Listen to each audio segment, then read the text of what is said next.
Hey friends, welcome back to See You Out There.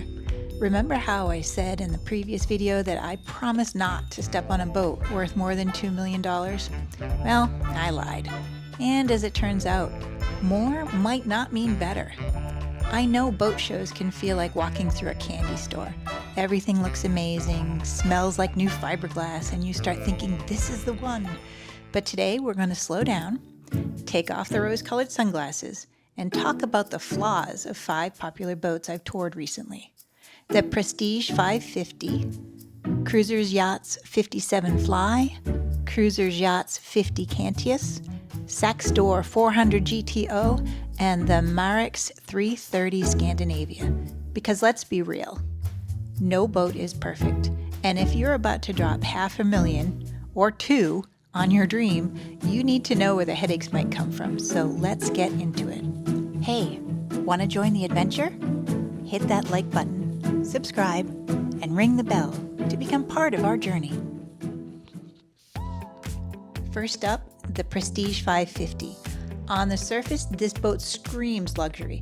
Big flybridge, plenty of space, modern lines. But here's the reality check. Issue 1, build quality. Prestige uses lighter laminates and more production-style methods compared to competitors like Azimuth or Princess. That keeps costs down, but it also could mean more flex, more creaks, and less of that solid underfoot feeling. Another issue with underfoot feeling? Carpeting. Oh no, why is there carpeting? 2, engine room access. It's tight. If you're like me, I check the oil levels every time without fail, and I suspect I'd be sweating and swearing in no time, just like in my previous boat. 3, resale value. Prestige boats depreciate faster than others in this size range. Great if you're buying used, not so great if you're the first owner. That's why this particular 10-year-old Prestige looks like such an amazing deal at $650,000 US. 4, flybridge helm visibility. Looks great for cocktails, but sightlines backing into a slip, not so much. Definitely consider investing in one of the cool new backup camera systems from Garmin or Furion. 5, cost to maintain.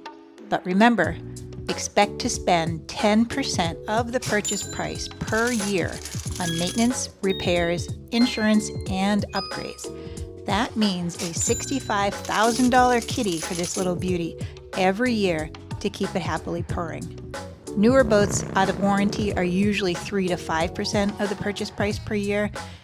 And with a miles per gallon of 0.5 at 30 knots, you're going to be filling up if you want to keep up with the newer sport coupes. I think 55 is, well, I wanted to get on board a 55 and see what it felt like. And there's the bow thruster stuff. Yep. You have enough headroom here? Yes. Yes. This is very loose. It just doesn't feel like us. It doesn't feel like us. It is. It's a beautiful boat, but I'm just not feeling it. Yeah. I worry I wouldn't be able to get this through the canals too. Surprisingly, I would think that this would be I thought that this would be a really big primary suite, but it is not that big.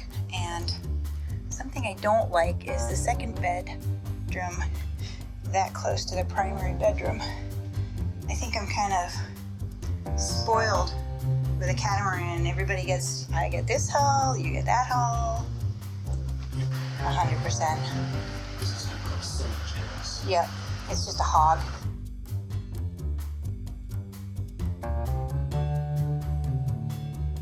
It's very nice, just not our vibe. So, if you want the Prestige name and space, it delivers. But if you care about long-term resale, look twice. Next, the Cruisers Yachts 57 Fly. This is a gorgeous boat with a huge salon and big windows, but here are the gotchas. 1, fuel consumption. The Volvo D11 truck engine is a reliable 725 horsepower beast, but at 25 knots, you're looking at 65 gallons of fuel burned per hour. 2, styling quirks. The interior design is modern, but some of the layouts feel like form over function.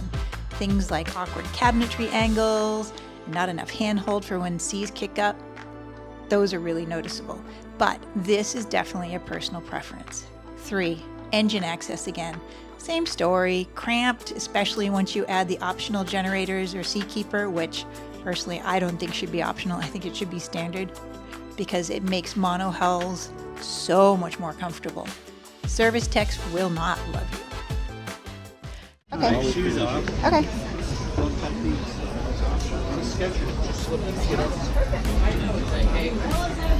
My sweat. They lay it all over. Fridges. I'm your Vatican here. Terrible, but it's giving me really expensive art.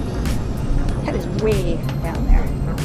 2, 3, 4, 5, 6 steps down to tons and tons. Headroom though, like a lot of headroom. But This is a. that's kind of neat. Perfect if you want an American-built flybridge with volume, but not if you're chasing nimble handling or classic design. Now, the Cruisers Yachts 50 Cantius. Cantius? Cantius? Cantius. One of the most popular boats in their lineup. It nails the indoor-outdoor living vibe with that big sliding door system. But, number one, climate control issues. All that glass is beautiful, but in the Florida sun, it's basically a greenhouse. Your AC will work overtime and you'll feel it in the generator hours. 2. Storage. For a 50-foot boat, the storage feels surprisingly limited.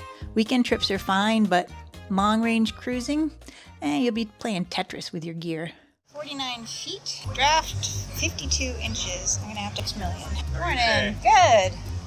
Good. I'm looking at a couple of sport coupes. Are you? Yeah, the Aquilas and now this one. So, Yeah, this is a Cruisers Yacht 50 Cantius. okay. It's a 3 stateroom, 2 full head. Wow. That's not bad. Okay.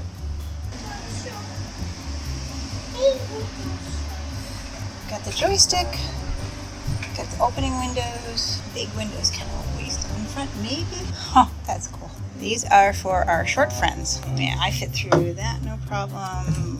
If my husband, I'm going in sideways. About the same size bed as Reboot has. Small windows, which are fine. I like it to be dark. I'm not a fan of carpeting. Like, there's no carpeting in the house. There shouldn't be any on a boat. It's like a sweater you can never wash, and you walk on it. Nice bathroom. Beautiful. Kind of a Euro style. Do not flush when holding tank is full. You think? Oh, what's here? Oh, it's 2 ways into the bathroom, so you can get into the primary head without. Oh, wait, maybe this is the primary. Yeah, this is definitely the primary. My bad. I think I'm okay on height for him, except no longer okay on height. I think we have to be able to find a boat that we can all stand up in. We have to find a boat that we can both stand up in. And you've got this thing right here, but then you drop down here. So ostensibly you shouldn't hit your head. Sorry, but that just looks cheap.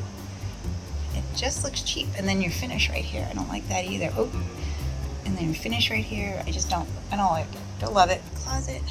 Oh, this has got to be the secondary head. Bad. Honestly, I think for me, that right there is not gonna cut it. Interesting primary cabin down there.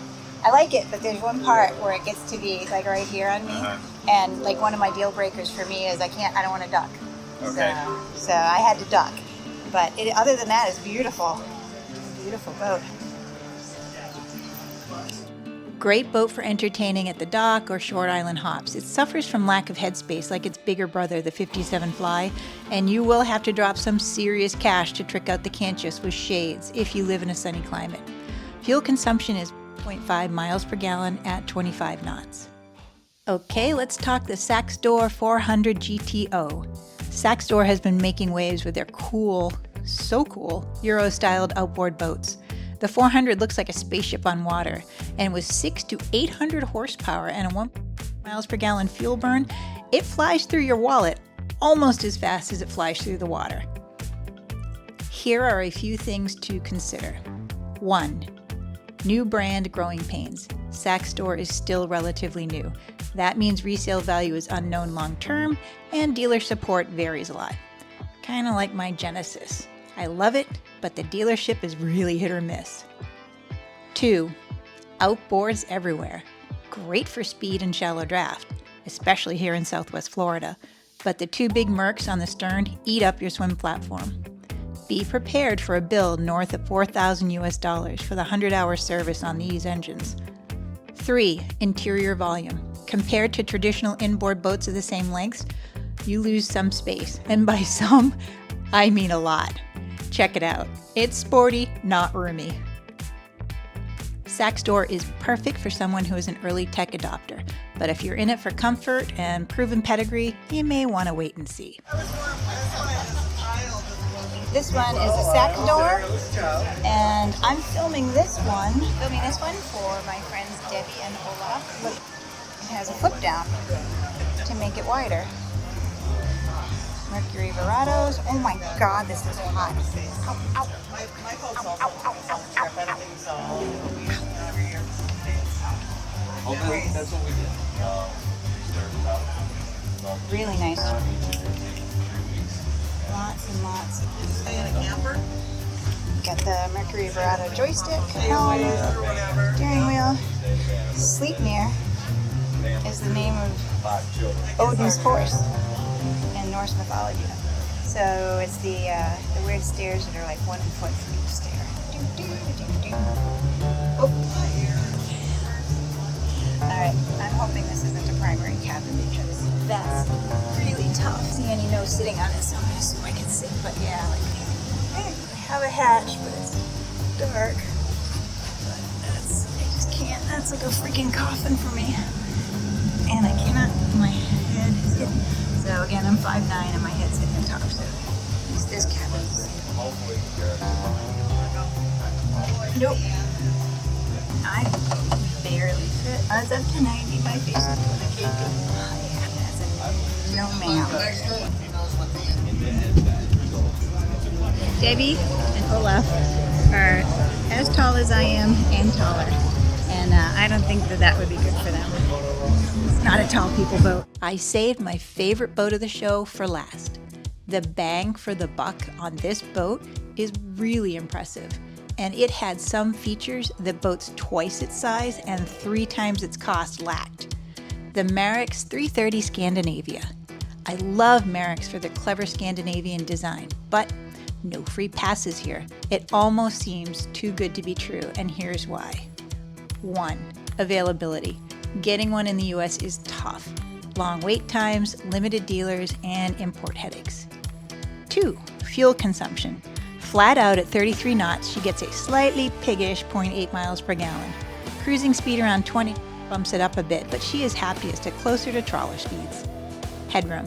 Amazing in the bathroom and salon, but the overhead instrumentation panel was a deal breaker for my 6'4" husband. The new boat price for a Marex 330 Scandinavia varies, but you can generally expect to see prices ranging from about $420,000 US to $550,000 US for new models.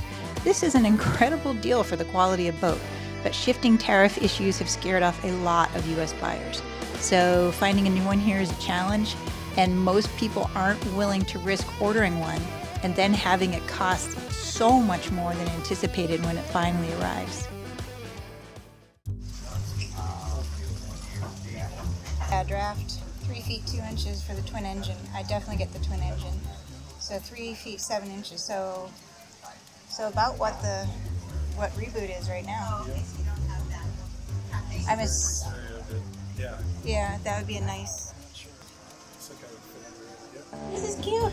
Okay, I don't know why, but I definitely vibe with the smaller ones more. Cute little seat.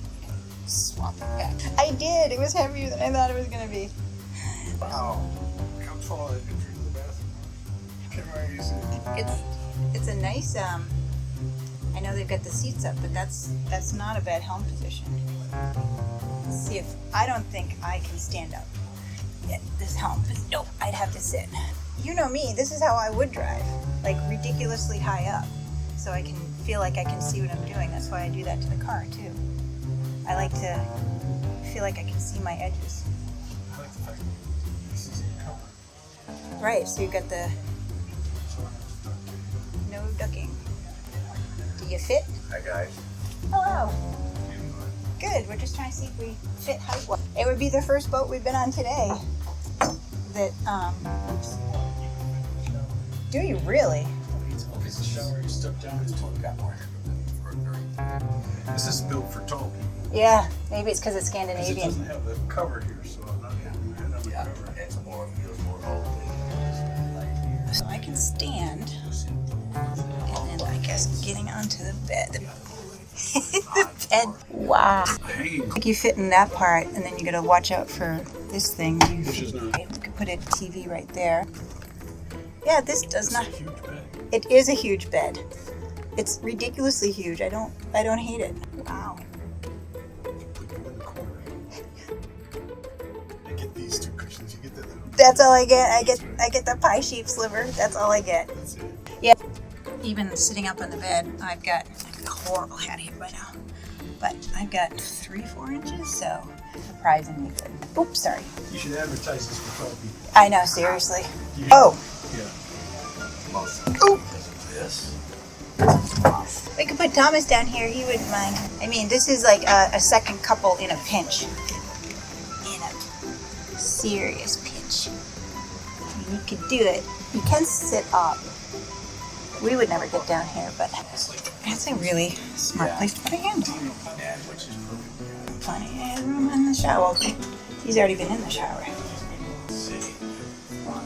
It's small, but it's really well designed. Look, there's even like a little hatch for air. Wow. You can't what? I can't sit upright. But if you pull the top back, I can stand and I'm looking over the top.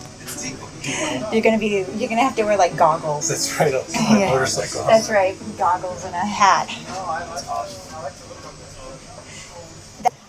Up at the front of the Marex. Oh, ow, ow, it's so hot. And that's with the seat up. I'm not gonna lie, I'm having trouble with the rolliness. I love this boat, but it's making me a little seasick. I spent the last 3 days straight on Reboot doing the sea trial and the haul out and sailing her down and back all day each day. So I shouldn't be feeling seasick, but I am a little bit. Traditionally, I have not been good on monohulls. Not usually.